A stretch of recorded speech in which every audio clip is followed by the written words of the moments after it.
আসসালামু আলাইকুম।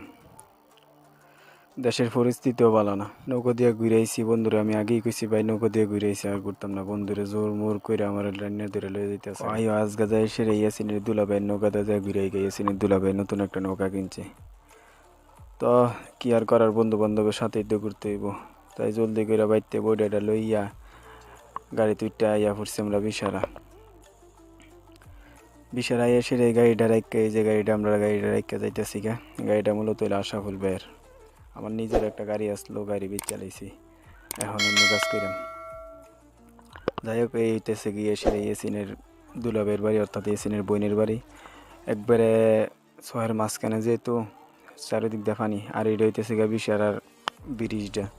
বিশারের ব্রিজটা এটা হলো যমুনা নদীর উপরে আর কি। মূলত এই নদীটা যে সেটা যমুনা নদীর লগে রাখছে, যার কারণে এটা যমুনা নদীও আসলে আমরা ব্রিজের তলে যাওয়ার দরকার আসলো, যাওয়ার কথা ছিল। ওইখান দিয়ে যাওয়ার পরে দেখলাম যে এই পানির যে স্রোত, আর যাওয়া যাবে না। তো এর লেগে গরুন্ডিতে আমরা অন্য সাইড দিয়ে গরুন্ডিতে আমরা যাই সে নদীতে উঠবো। নদীতে উঠতে আবার ওই দিকে যাই বিশারার যে ব্রিজের ওই দিক দিয়ে যাই আমরা সরবিতে উঠতে যাবো। এই যে দেখতে পারতেছেন আপনারা খালের কি পানির কি স্রোত, অতিরিক্ত স্রোত। এই পানির মধ্যে এসে আমার ভয়ঙ্কর ভয় লাগছে।